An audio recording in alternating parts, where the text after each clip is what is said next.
नमस्ते दोस्तों, स्वागत है आपका उपागम एकेडमी पे। दोस्तों आज हम बात करेंगे इतिहास के अगले भाग में, जहां हम बात करेंगे भारतीय इतिहास के विकास के बारे में।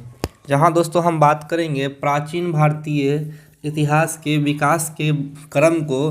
तो दोस्तों भारत का प्राचीन इतिहास को पढ़ने के लिए या उसके इतिहास को इतिहासकारों ने 3 वर्गों में बांटा है।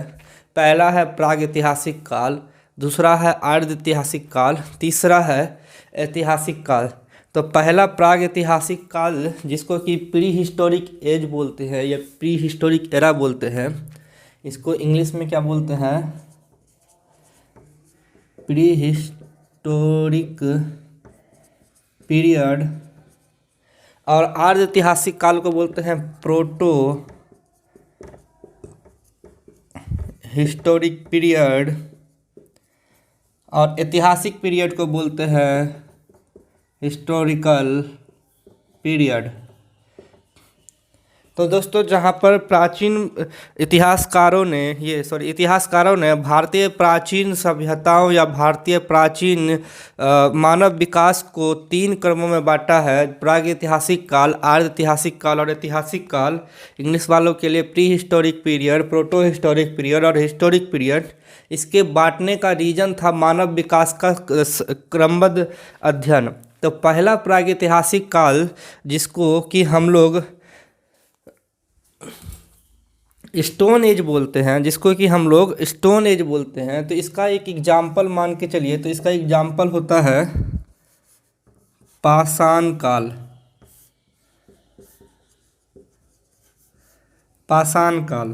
पाषाण काल मतलब स्टोन एज।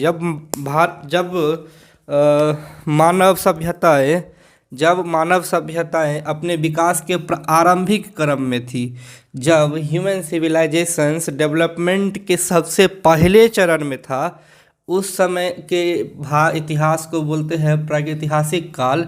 इसका एक एग्जाम्पल है पाषाण काल यानी स्टोन एज।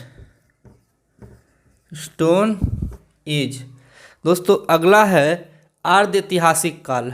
अर्ध ऐतिहासिक काल मतलब प्रोटो हिस्टोरिक एरा या प्रोटो हिस्टोरिक पीरियड। दोस्तों इसका एग्जाम्पल, जैसे कि मानव सभ्यताओं ने पाषाण काल से जब वो अपने सभ्यताओं को आगे बढ़ाए, यानी जब वो पाषाण काल में जब मानव शिकार करने केवल जानता था, कच्चा मांस खाता था, जहाँ पे वो अंतिम चरण में आग की खोज किया, जहाँ वो कृषि जैसे शब्दों को नहीं जानता था। अर्ध ऐतिहासिक काल जब मानव थोड़ा सा विकास किया, जैसे कि सिंधु सभ्यता,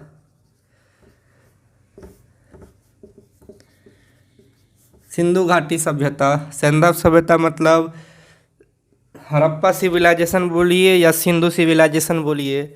इसके बाद वैदिक सभ्यता, वैदिक में ऋग्वैदिक और उत्तर वैदिक काल आता है। ये एग्जाम्पल है।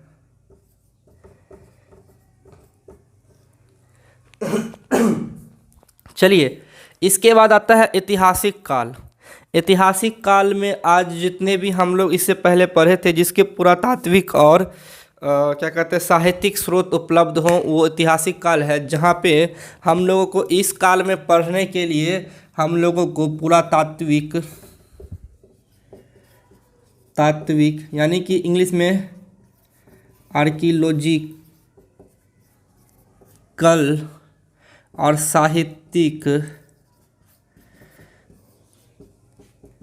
लिटरेरी हमको स्रोत पता हो।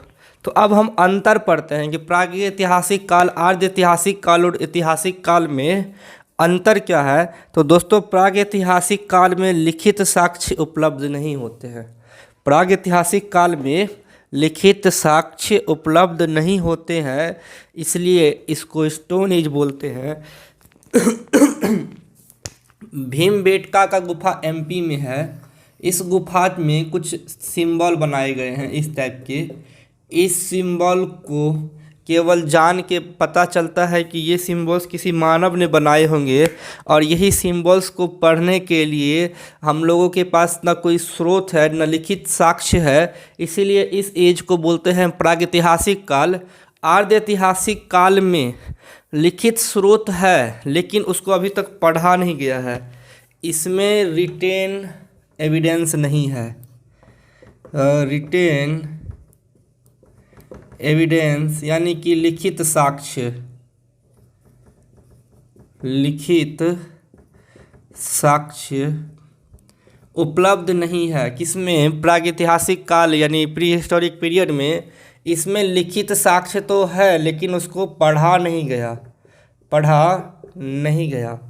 यह जैसे कि सिंधु घाटी सभ्यता में जितनी भी लिपियाँ मौजूद थी, जितनी भी लिपियाँ उसमें है, उसको अभी तक भाव चित्रात्मक बोला जाता है, मतलब जिसके अर्थ को अभी तक समझा नहीं गया है। इसके बाद दोस्तों है ऐतिहासिक काल। ऐतिहासिक काल में हम लोगों के पास दोस्तों साहित्यिक और पुरातात्विक दोनों स्रोत हैं, जिसको पढ़ा भी गया है, पढ़ा भी गया है और लिखित साक्ष्य भी मौजूद है। तो तीनों में मेन डिफरेंस क्या है कि इसमें हमको लिखित साक्ष्य ही मौजूद नहीं है। आर्ध ऐतिहासिक काल में लिखित साक्ष्य मौजूद है लेकिन उसको, उसकी लिपि को पढ़ा नहीं गया है।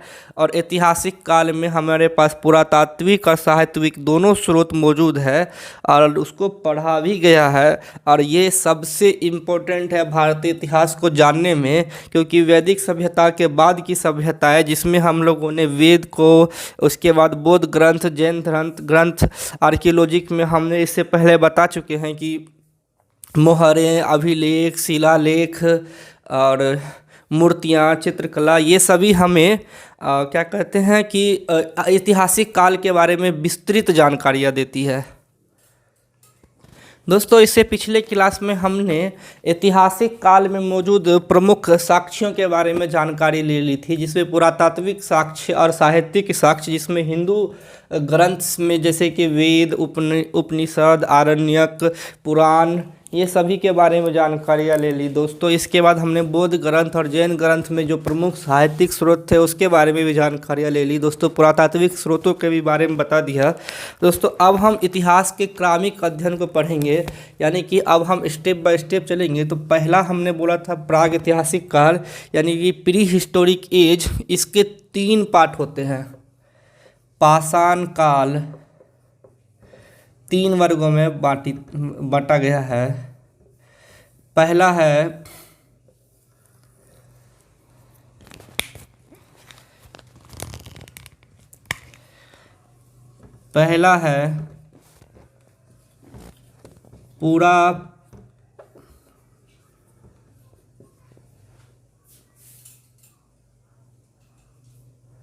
पूरा पाषाण काल, पूरा पाषाण काल।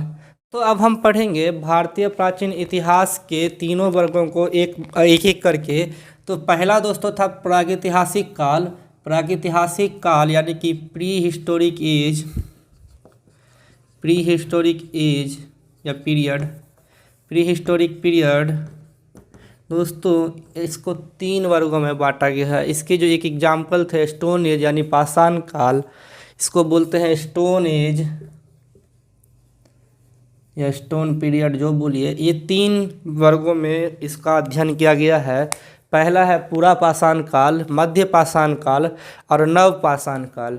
तो पूरा पाषाण काल इंग्लिश वाले पैलियोलिथिक पीरियड, मध्य पाषाण काल मेसोलिथिक पीरियड और नव पाषाण काल न्यू स्टोन एज बोलते हैं। नव पाषाण काल न्यू स्टोन एज पर बोलते हैं दोस्तों। अब हम एक एक करके पूरा पाषाण काल, मध्य पाषाण काल और नव पाषाण काल के क्रमिक अध्ययन को हम पढ़ेंगे दोस्तों। अब हम बात करेंगे पूरा पाषाण काल यानी कि पैलियोलिथिक पीरियड के बारे में। तो दोस्तों अध्ययन की सुविधा के लिए पूरा पाषाण काल को 3 वर्गों में बांटा गया। तो दोस्तों पहले पूरा पाषाण काल क्या था कि निम्न पाषाण काल का एज होता है प्रारंभ, यानी कि मानव सभ्यता के शुरू से लेके 1 लाख ईसा पूर्व, इसको बीसी बोलते हैं। आखिर हम इसका बीसी और एडी में अंतर भी बताएंगे। तो पहला है कि पूरा पाषाण काल, जिसको कि भी अध्ययन की सुविधा के हिसाब से 3 वर्गों में बांटा गया है। तो दोस्तों पूरा पाषाण काल क्या था कि जब मानव सभ्यताएं शुरुआत हुई थी, जब मानव सभ्यता की शुरुआत हुई थी उस समय पृथ्वी बर्फ से ढका हुआ था, संपूर्ण पृथ्वी बर्फ से ढका हुआ था और जलवायु में परिवर्तन होना शुरू हो गया था। जलवायु में परिवर्तन होना शुरू हो गया था। क्लाइमेट चेंज बोलते हैं जलवायु में परिवर्तन, इंग्लिश वाले लिखिएगा क्लाइमेट चेंज। तो क्लाइमेट चेंज होना शुरू हो गया था कि पृथ्वी पे बर्फ़ पिघलने लगा था, जल और स्थल का निर्माण होना शुरू हो गया था। उस समय के एज को हम लोग स्टोन एज या पूरा पाषाण काल बोलते हैं। अध्ययन की सुविधा के हिसाब से इसको 3 वर्गों में बांटा गया है। तो पहला है निम्न पाषाण काल, जो कि 1 लाख आरंभ से यानी कि स्टार्टिंग से, जहाँ से मानव सभ्यताओं को हम लोग पढ़ते हैं वहाँ से 1 लाख ईसा पूर्व यानी BC तक है। निम्न पूर्व पाषाण काल में क्या था कि मानव सभ्यताएं यहाँ से शुरुआत ही हुई थी। मानव सभ्यताएं यहाँ से शुरू ही हुई थी, यानी कि मानव, जैसे कि हम लोग बोलते हैं कि हम लोग आरंभिक मानव जो थे, हम लोग के पूर्वज बंदर थे, उससे पहले सरीसृप थे। तो मतलब यहाँ से सभ्यताओं का विकास होना, यानी कि पृथ्वी पे जीव जंतुओं का विकास होना, शुरुआत होना शुरू हो गया था। इसके बाद दोस्तों आता है आपको मध्य पाषाण काल। तो दोस्तों इस पीरियड में मानव यानी जीवों का विकास केवल होना शुरू हुआ था। जीवों का यानी कि जैसे कि सरीसृप से वो लोग जैसे कि कोई 4 पैर वाले थे वो 2 पैर वाले बन गए, 4 पैर वाले 2 पैर वाले बन गए, ठीक है। तो इस तरह से मानव सभ्यताओं का यानी जीवों का विकास शुरू हुआ किसमें? निम्न पूरा पाषाण काल या निम्न स्टोन एज में। इसमें केवल और केवल पत्थर यानी स्टोन का ही प्रयोग होता था। उसमें स्टोन की कोई आकृति या उसमें स्टोन को कोई नया रूप नहीं दिया जाता था, केवल पत्थरों का प्रयोग किया जाता था। और वो जीव अपने आप को जीवित रखने के लिए, जिंदा रखने के लिए इन पत्थरों को औजार के रूप में यूज करते थे। और इन पत्थरों का कोई विशेष आकृति या कोई विशेष शेप नहीं होता था। वे जो भी पत्थर मिलते थे और उन्हीं पत्थरों को ये लोग यूज करते थे। पानी में बहाव रगड़, यानी कि उस समय जैसे बर्फ़ ढका हुआ था और परिवर्तन होने लगा जलवायु में, तो बर्फ़ पिघलने लगा, तो होता क्या था कि जो पत्थर थे वो पानी में रगड़ खाने लगे। पानी में रगड़ खाने के कारण और उसमें गलने के कारण ये पत्थर जो है फिर पिघलने लगे और अपने आप को तोड़ने लगे, ये चिमटे और सपाट होने लगे। यानी कि अब जो पत्थर थे जो इस तरह की आकृति के थे वो जल में रगड़ खाने के बाद ये इस तरह से चिमटे उमटे होने लगे हैं, जो कि मानव में जो जीवों का विकास शुरू हो रहा था तो उनको शिकार के लिए या अपने लिए जो भोजन चाहिए था उसके लिए बहुत ही आसानी या बहुत ही सुविधा प्रदान करता था। तो ये मानव सभ्यता का आरंभिक विकास था, जिसको कि निम्न पाषाण या निम्न पूरा पाषाण काल कहा गया। तो दोस्तों अब हम बात करते हैं मध्य पूरा पाषाण काल के बारे में। निम्न पूरा पाषाण काल में जैसे हमने बोला कि ये जो चौपर आकार के यानी कि चमटे या इस तरह के जो पत्थर होते थे शिकार के लिए या खुद के भोजन के लिए, ये सिर्फ इस तरह के पत्थरों का उपयोग करते थे जिसका कोई निश्चित आकृति नहीं होता था, जिसका एज हम लोगों ने दोस्तों बताया था प्रारंभ से 1 लाख BC। दोस्तों मध्य पूरा पाषाण काल का एज होता है 1 लाख BC से 40,000 ईसा पूर्व या BC, ठीक है। दोस्तों इस एज में मानव ने पत्थरों को औजार के रूप में बहुत अच्छे से प्रयोग करना सीख लिया। दोस्तों मानव ने पत्थरों को नुकीला या धार देना शुरू कर दिया। इस तरह के पत्थर, इस तरह के डिजाइन वाले पत्थर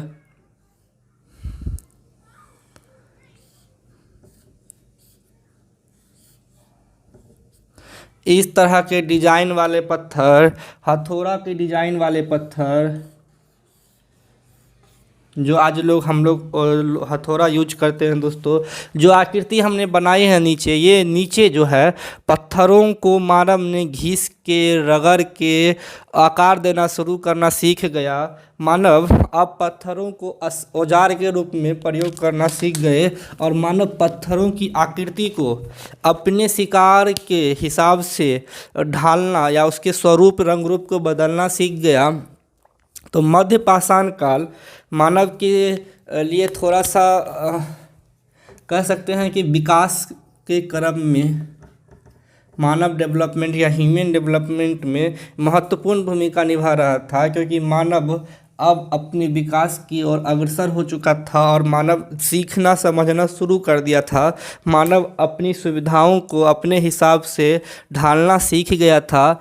दोस्तों, ये जो पूरा पाषाण काल है, हमने बोला ये प्रागैतिहासिक काल है। प्रागैतिहासिक काल जिसका कि कोई लिखित साक्ष्य नहीं है, लेकिन दोस्तों भीमबेटका में लिखित साक्ष्य तो नहीं है। तो मध्य प्रदेश में ये मध्य पाषाण काल के जो हैं, मध्य प्रदेश में भीमबेटका की गुफा, मध्य प्रदेश में भीमबेटका की गुफा है, जहाँ पे दोस्तों मानव के द्वारा बनाई गई लगभग 40 या 50 हज़ार साल पुराना क्या कहते हैं चिन्ह मिले हैं, जहाँ गुफाओं में बहुत सारे ऐसे मानव चिन्ह मिले हैं जो बताते हैं कि उस समय मानव चित्रकारी करना, मतलब वो लोग जो रंग होते थे या खून होता था या जिससे बलि दिए या जिससे शिकार किए उससे निकलने वाले खूनों को ये वो लोगों ने पत्थरों पे उघेड़ा, जो कि मध्य प्रदेश में भीमबेटका नामक जगह पे आपको दिख जाएगा। इसके अलावा मध्य प्रदेश झारखंड में सिंहभूम भी एक ऐसा जगह है, झारखंड में सिंहभूम जिला है दोस्तों, जहाँ पे ये सभी गुफाएं हैं। भीमबेटका की गुफा सिंहभूम, जहाँ पे पत्थरों पे, जहाँ गुफाओं के पत्थरों पे एक चिन्ह या आकृतियाँ मिलती है, जिससे पता चलता है कि मानव उस समय विकास कर चुका था थोड़ा, और वो चित्रों को बनाना, चित्रों को उघाड़ना सीख चुके थे। वहाँ पे दोस्तों उन्होंने जितने भी चीज़ देखे, जैसे दौड़ते हुए हिरन या फिर औजारों, वो सभी का उन्होंने चित्रों में अंकन किया है, पत्थरों की गुफाओं में पत्थरों पे। तो दोस्तों मध्य पाषाण काल मुख्य रूप से पत्थरों को आकृति देना, शिकार के लिए पत्थरों को रगड़ के एक औजार के रूप में प्रमुख रूप से प्रयुक्त करना मध्य पूरा पाषाण कालों में मानव ने सीख लिया था।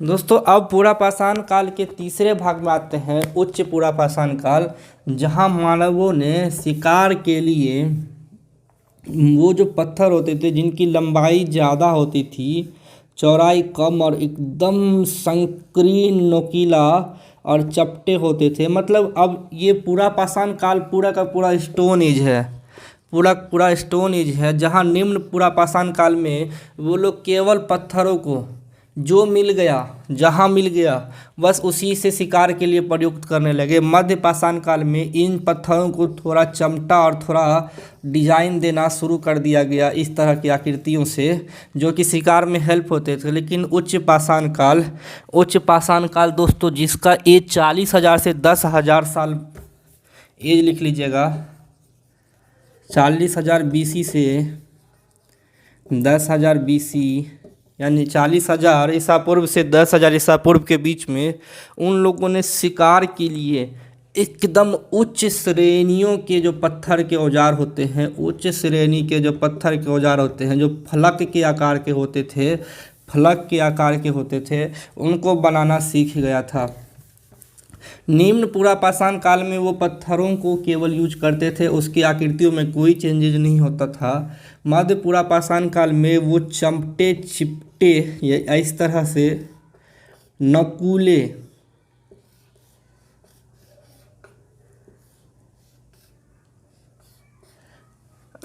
पत्थरों का यूज करना सीख गए थे। जबकि उच्च पूरा पाषाण काल में जिस तरह आपने भाला देखा होगा लोहा का, वो पत्थरों को उस आकृति में डालते थे जो कि पूरा नुकीला होता था, जिसको आप दूर से फेंक के भी शिकार कर सकते थे।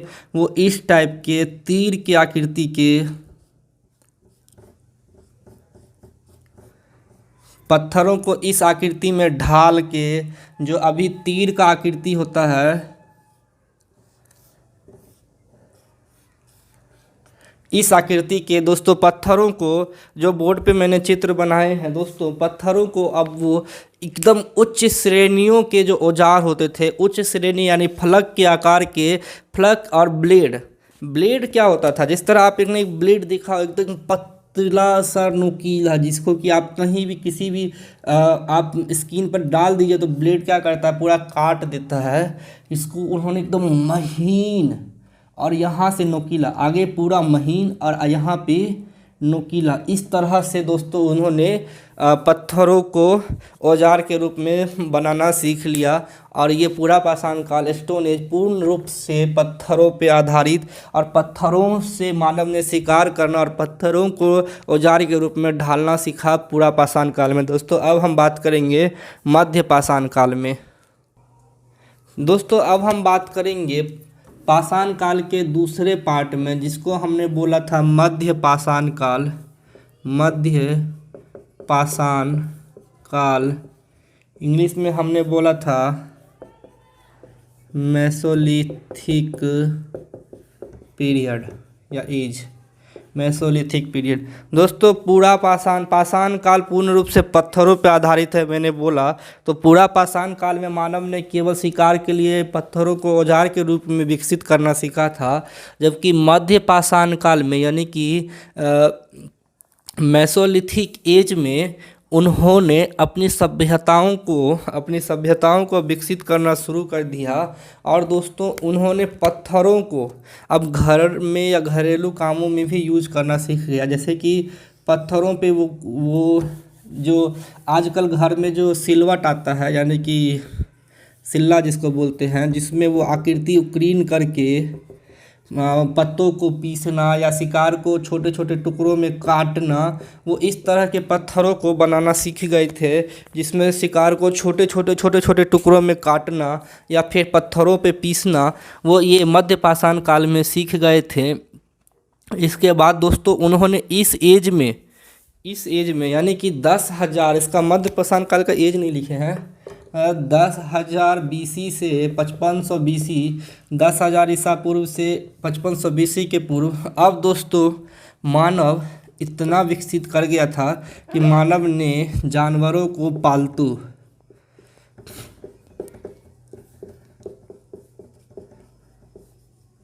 बनाना सीख लिया।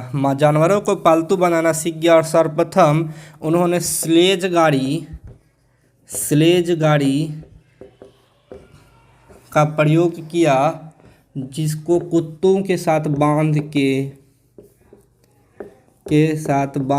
खींचा जाता था। तो यानी मानव ने सबसे पहले मध्य पाषाण काल में कुत्तों को पालतू बनाया।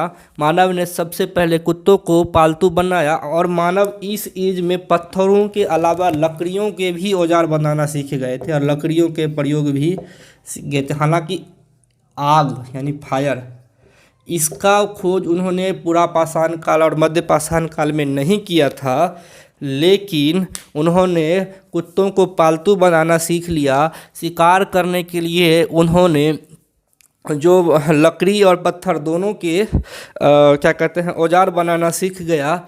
इसके बाद आप लोगों को दोस्तों इस एज में ही वो लकड़ियों को छोटे छोटे पत्थरों से काट के लकड़ियों को छोटे छोटे टुकड़ों में बांट के, जिस तरह हम लोग झोपड़ी बनाते हैं, इस टाइप की झोपड़ियाँ, लकड़ियों को बांध के वो लोग झोपड़ियाँ बनाना सीख गए। और वो लकड़ियों और पत्थरों को एक साथ बांध के, जहाँ पे वो एक जगह पे रहते थे, क्योंकि वो शिकार करने के लिए मानव इस एज में यानी कि प्रागैतिहासिक काल में एक जगह पे नहीं रहते थे। जहाँ वो शिकार करते थे, जहाँ वो शिकार ख़त्म हो जाता था, आगे बढ़ जाते थे। लेकिन मध्य पाषाण काल में पत्थरों को और लकड़ियों को एक साथ रख के वो भवन निर्माण, उस समय इस टाइप का तो नहीं होता था, लेकिन हाँ मतलब निवास स्थान के लिए पत्थर और लकड़ियों को एक साथ रख के जोड़ के रहना सीख गए थे एक जगह पे। वैसे तो अभी भी जब तक उनको भोजन मिलता था तभी तक वो एक जगह पे रहते थे, जहाँ पे शिकार खत्म हो जाता था वो वहाँ से दूसरी जगह चले जाते थे। प्रागैतिहासिक काल में मानव कभी भी एक जगह पे रह के क्या कहते हैं निवास नहीं कर पाते थे, क्योंकि उसको भोजन चाहिए था और भोजन हमेशा एक जगह पर नहीं मिल पाता था। दोस्तों मध्य पाषाण काल के जो प्रमुख स्थान हैं वो आपको हम बताते हैं। दोस्तों मध्य पाषाण काल में एक है मध्य प्रदेश में आदमगढ़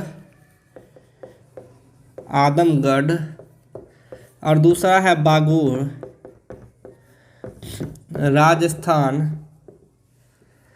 राजस्थान और ये मध्य प्रदेश। दोस्तों यहाँ पे दोनों जगह पे जानवरों को पालतू बनाने के साक्ष्य यानी एविडेंस मिला है, और जो मध्य पाषाण काल से संबंधित है, मेसोलिथिक पीरियड से संबंधित है। इसके अलावा दोस्तों राजस्थान में एक झील है सांबर झील, उसके किनारे भी मध्य पाषाण कालीन सभ्यताओं से जुड़े साक्ष्य मिले हैं। चलिए दोस्तों अब हम बात करेंगे नव पाषाण काल की। दोस्तों अब हम बात करते हैं नव पाषाण काल के बारे में। नव पाषाण काल यानी कि स्टोन एज के सबसे आखिरी पीरियड में, जहां मनुष्य ने जानवरों को तो मध्य पाषाण काल में पालतू बनाना सीख लिया था, अब यहाँ पे उन्होंने खेती करना सीख गया। आपको नव पाषाण काल न्यू स्टोन एज का पीरियड लगभग 7000 BC से आपको 7000 BC से 2500 BC तक माना जाता है। नव पाषाण काल में दोस्तों खेती करने के अलावा, जिस तरह मैंने पिछले बार बताया कि उन्होंने बस्ती बनाना सीख गया था, तो बस्ती में रहने लगे। नव पाषाण काल में ही मानव सभ्यताओं का विकास शुरू हो गया था, और नव पाषाण काल में ही मानव जो है एक साथ एक ग्रुप या समूह में रहने लगे। नव पाषाण काल की सबसे प्रमुख सभ्यताओं का जो उदाहरण मिला है, सबसे प्राचीन सभ्यताएं मेहरगढ़ जो बलूचिस्तान यानी कि पाकिस्तान में है, बलूचिस्तान पाक में है, चिरांद बिहार में है, और एक है कोल्डी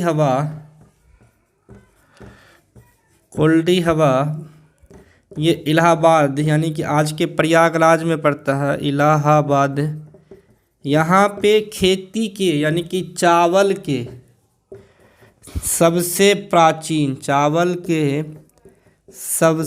प्राचीन साक्ष्य मिले हैं।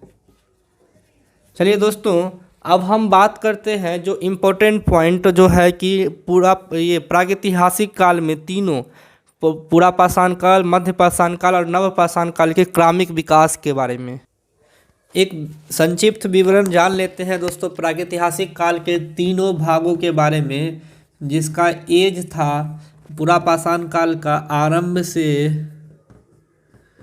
1,00,000 BC। इसका एज था 1,00,000 BC नहीं, ये तो पूरा पाषाण काल के तीनों भाग का था, जिसमें निम्न, उच्च और मध्य पढ़ाए थे। पूरा पाषाण काल का एज था दोस्तों आरंभ से 10,000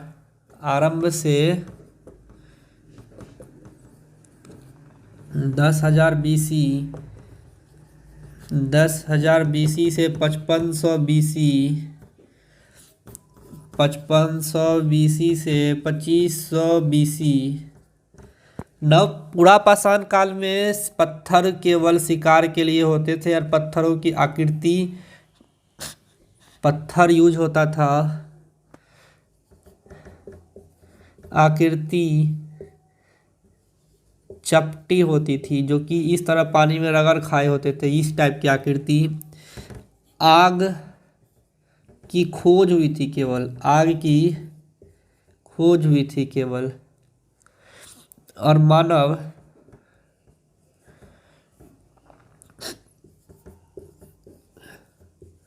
भटकते रहते थे, वो एक जगह पे रहते ही नहीं थे।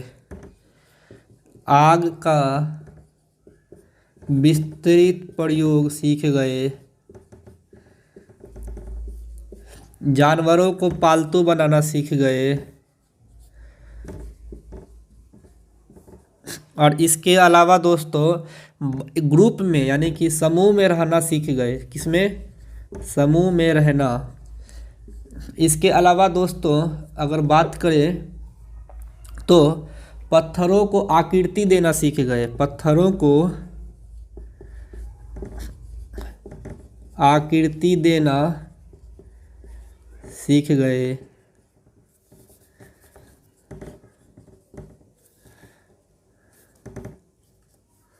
सौंदर्य कार्य होता है ना, सीख गए। नव पाषाण काल में दोस्तों बस्ती में रहने लगे, बस्ती में रहने लगे,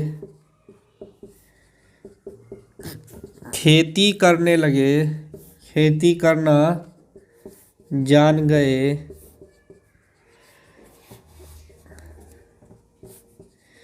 करना जान गए। क्या कहते हैं? उद्योग, लघु उद्योग बोलते हैं, सिंपल, जैसे कि पत्थरों औजारों को लघु उद्योग